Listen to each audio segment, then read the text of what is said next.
If you follow any one of these strategies I shared today, or even just start by adopting the mindset shift, I guarantee you will see immediate improvements in your well-being and how you feel in your home.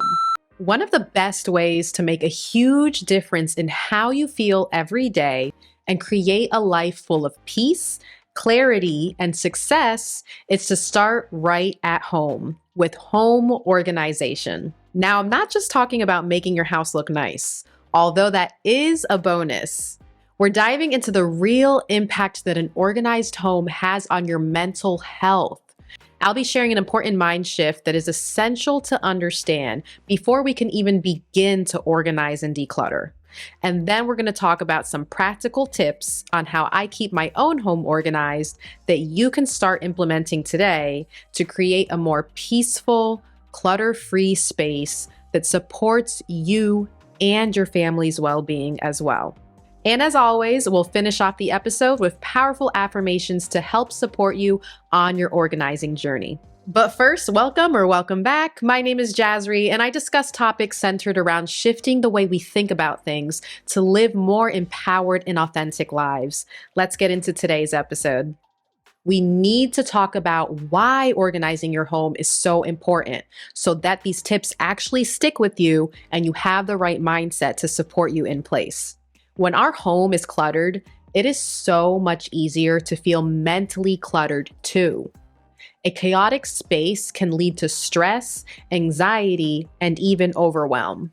You can't find things, you feel disorganized, and it causes you to feel irritated and could subconsciously make you act negatively in ways to yourself and your family that you otherwise wouldn't have in a more supportive environment. An organized home helps create mental clarity. Everything has its place, which means you're spending less time searching for things and cleaning up, and more time enjoying life and focusing on the things that matter. Now, let's talk about something that absolutely needs to be addressed: hoarding. If you grew up with parents who kept way too much stuff, you might feel a subconscious need to hold on to things as well, even if they're not exactly the same things your parents held on to. But here's the truth. Hoarding is linked to a scarcity mindset, and we need to shift from a scarcity mindset into an abundant mindset to truly be successful in decluttering and maintaining our home. So how do we do this? We start by educating ourselves on where a scarcity mindset stems from. A scarcity mindset is often rooted in past experiences, especially if someone grew up in an environment where resources were limited or they experienced poverty or financial instability. If someone has lived through a period of severe lack, they may develop an instinct to hold on to everything they have, fearing that they won't have enough in the future. Hoarding is a coping mechanism for this fear, as it provides a sense of control and comfort. This is why so many of our parents, particularly immigrant parents, are known to be hoarders. And unfortunately, they tend to pass that mindset unconsciously onto us. So how do we break the cycle? To move from a scarcity mindset and hoarding behaviors to a more abundant mindset, it's essential to challenge those underlying beliefs that are fueling the fear of not having enough. Here are a few steps. Practicing gratitude. Focusing on what you already have rather than what you lack helps shift your perspective towards abundance. Gratitude trains your brain to see that there is enough and will always be enough no matter what you get rid of. This technique has been incredibly useful for me, especially as I became more consistent in gratitude journaling. The more I ingrained what was truly important to me in my life, such as my husband and my daughter, the easier it became to let go of material things in my home that truly no longer served a purpose. The next practice is to live in the present and release items with confidence. Hoarding is often rooted in a fear of the future. By focusing on your current needs rather than hypothetical what if situations, you can begin to part with items that no longer serve you. Trust that if you let go of something, you can always replace it if needed. Releasing clutter isn't a loss. It's a way to create space for new opportunities and experiences. By addressing the scarcity mindset, you can break your emotional attachment to stuff and create a more organized, peaceful living space that better supports your well-being. Remember, by letting go, you're not just freeing up space in your home, you're freeing up mental and emotional energy too. We also want to model healthy habits and mindsets for our kids. Breaking the cycle of hoarding teaches them that it's okay to let go and that our worth isn't tied to material things. Now that we got the right mindset in place, we're ready to get into some tips that I personally use to keep my home organized.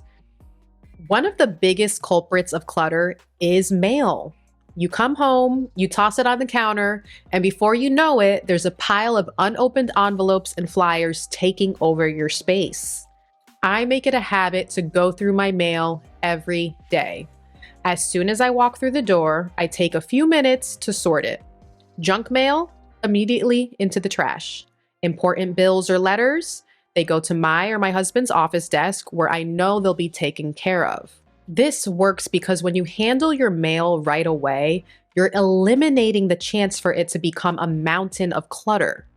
Plus, you're taking control of any to-do items right away, instead of letting them sneak up on you or be completely forgotten about. I'm big on having assigned places for everything, especially when it comes to clothing. One of the easiest ways to keep both your wardrobe and your kids' clothes organized is to assign specific drawers for different types of clothing. For example, in my daughter's room, all of her clothing is organized by the type of item and has its own designated drawer. Long pants go into one drawer, long sleeve shirts in another, short sleeves in another, and so on. For myself, I do the same thing.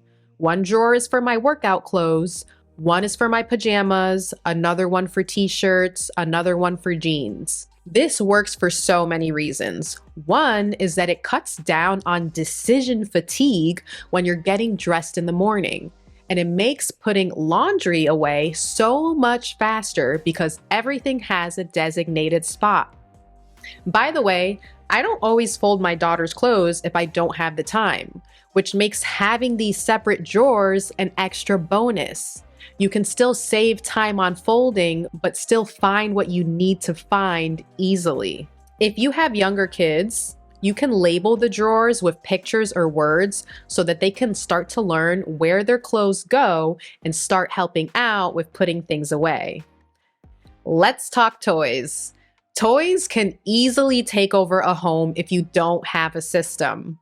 I like to keep bins and baskets in high traffic rooms like the living room and my daughter's room for quick and easy toy cleanup. At the end of the day or after playtime, it is so much easier to gather all the toys and toss them in the baskets. It's quick, simple, and it keeps their stuff from being scattered all over the place all the time. I love this tip because it makes your home look more organized than it actually is, and it saves you so much more time than having to pick up and bring all those little toys to one designated area in one room.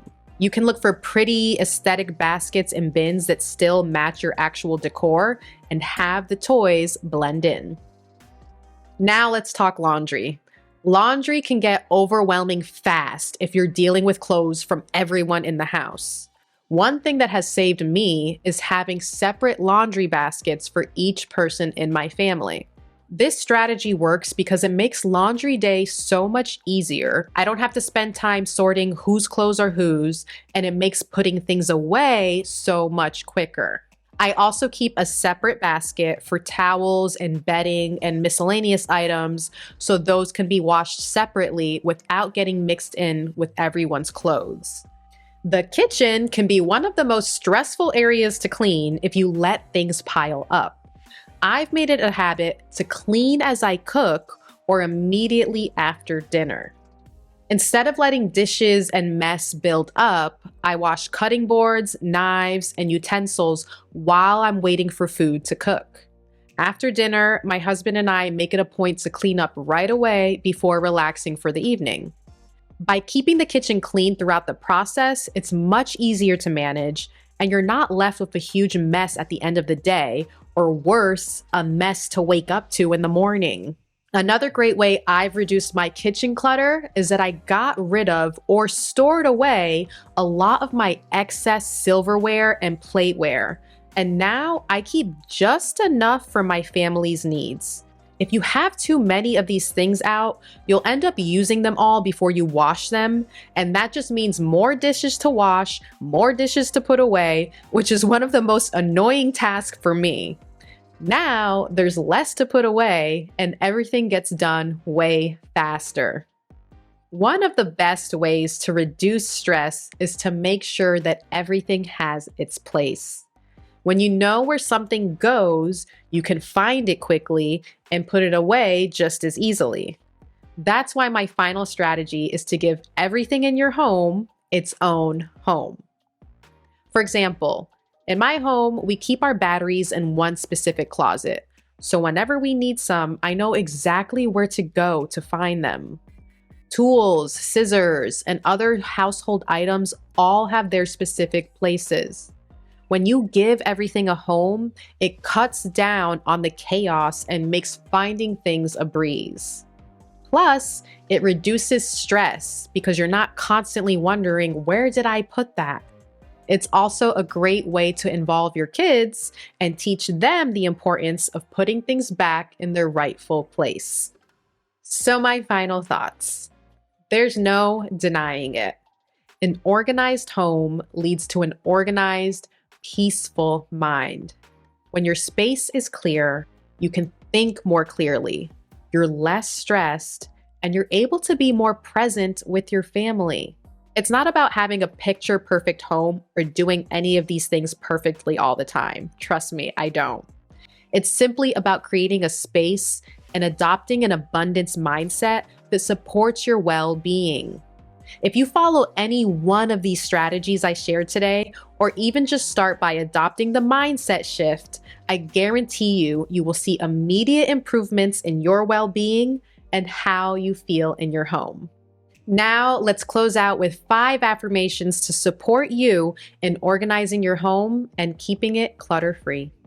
If it's safe for you to do so, you can place your hand over your heart and repeat after me.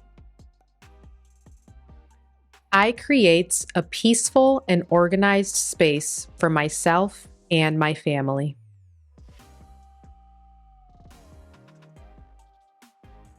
I create a peaceful and organized space for myself and my family.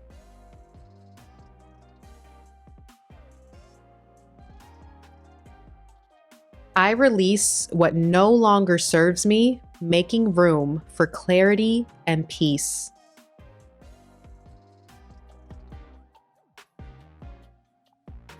I release what no longer serves me, making room for clarity and peace.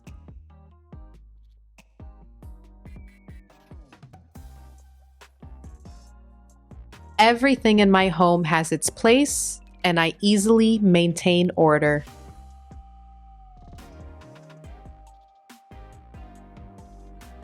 Everything in my home has its place, and I easily maintain order.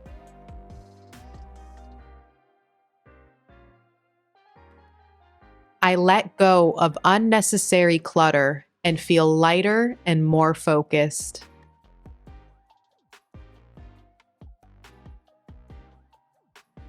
I let go of unnecessary clutter and feel lighter and more focused.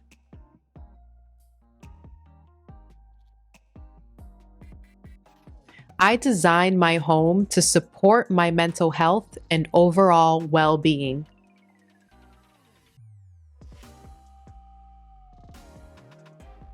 I design my home to support my mental health and overall well-being.